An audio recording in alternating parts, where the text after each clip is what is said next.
Assalamualaikum. Hai everyone, berjumpa lagi dengan channel ini yang membahas tentang video-video pembelajaran seputar bahasa Inggris. Nah, bagi kamu yang mau tahu lebih banyak dan lebih banyak tahu tentang bahasa Inggris, so stay-nya di channel ini aja. Dan sebelumnya jangan lupa subscribe, like, share, dan komen pada kolom komentar di bawah ya.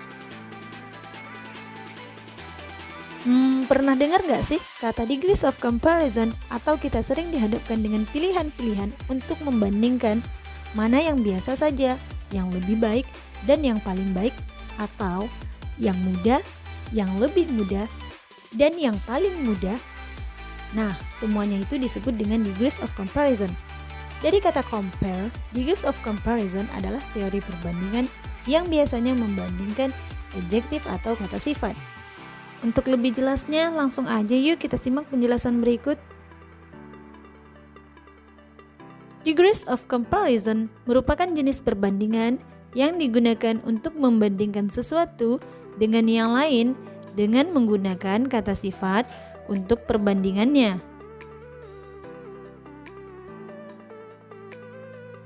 Di dalam bahasa Inggris ada 3 tingkat perbandingan yang digunakan: positive, comparative, dan superlative.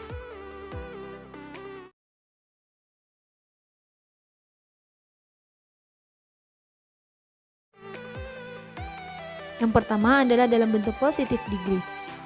Bentuk positif digunakan jika tidak ada hal yang dibandingkan.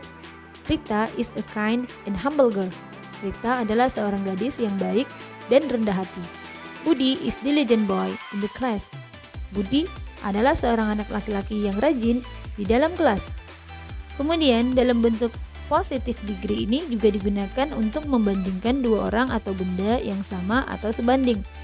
Dengan kata lain, benda yang dibandingkan berada di level yang sama dengan pembandingnya, sehingga kata as yang berarti sama harus digunakan dalam kalimat positive degree.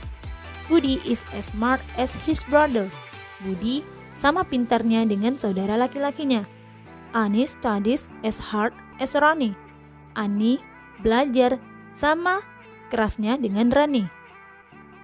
Nah, dari contoh tersebut tidak ada yang lebih maupun saling.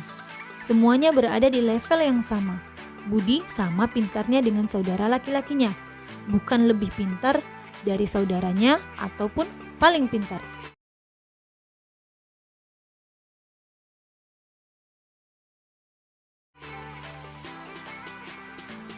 Yang kedua adalah dalam bentuk comparative form atau comparative degree, yaitu membandingkan orang, tempat, atau benda yang tidak setara. Nah, ada 2 cara untuk membentuk comparative form. Yang pertama, menambahkan er di belakang kata sifat dan diikuti dengan kata than. Bentuk ini digunakan untuk kata sifat yang terdiri dari satu suku kata atau one syllable. My house is bigger than your house. Rumahku lebih besar dari rumahmu. Doni walks slower than Yudi. Doni berjalan lebih pelan daripada Yudi. Yang kedua yaitu menggunakan more plus adjective plus than.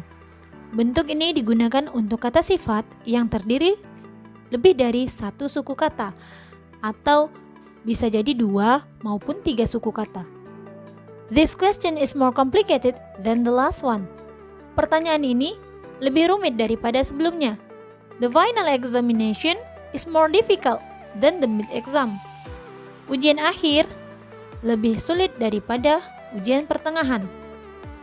Dalam bentuk comparative degree ini, bisa dilihat dari contoh-contoh kalimat tersebut, seseorang atau satu benda berada di level yang lebih tinggi daripada pembandingnya.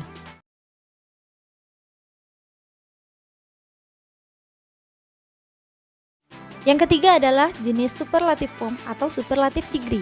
Superlative form digunakan ketika ingin membandingkan 3 atau lebih, baik orang, tempat, ataupun benda. Dalam superlative degree, sebuah benda atau seseorang tidak mempunyai pembanding. karena dia adalah yang paling di antara semuanya. Jadi kata the digunakan sebelum kata sifat untuk menegaskan bahwa sifat tersebut adalah yang paling di antara semuanya. Nah, di sini ada dua cara untuk membentuk perbandingan superlatif. Yang pertama, menambahkan st di belakang kata sifat dan menggunakan kata the sebelum kata sifat. Bentuk ini digunakan untuk kata sifat yang terdiri dari satu suku kata atau one syllable. Budi is the tallest student in the class. Budi adalah murid yang paling tinggi di dalam kelas. That is the biggest house in the village. Itu adalah rumah yang paling besar di desa. Dan yang kedua, menambahkan kata-kata the most sebelum kata sifat. Bentuk ini digunakan untuk kata sifat yang terdiri dari dua atau lebih suku kata. Patrick is the most diligent student in the class. Patrick adalah murid yang paling rajin di dalam kelas. She is the most beautiful student in the class. Dia adalah murid yang paling cantik di dalam kelas.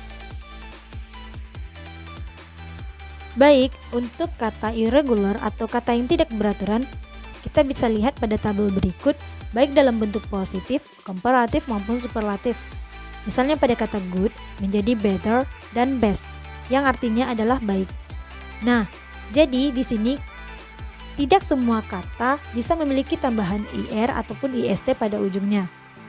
Memang ada beberapa kata yang memiliki perubahan bentuk baik dalam bentuk komparatif maupun superlatif. Nah, di sini bisa kita lihat ya, kata apa-apa saja yang bisa memiliki perubahan bentuk tersebut.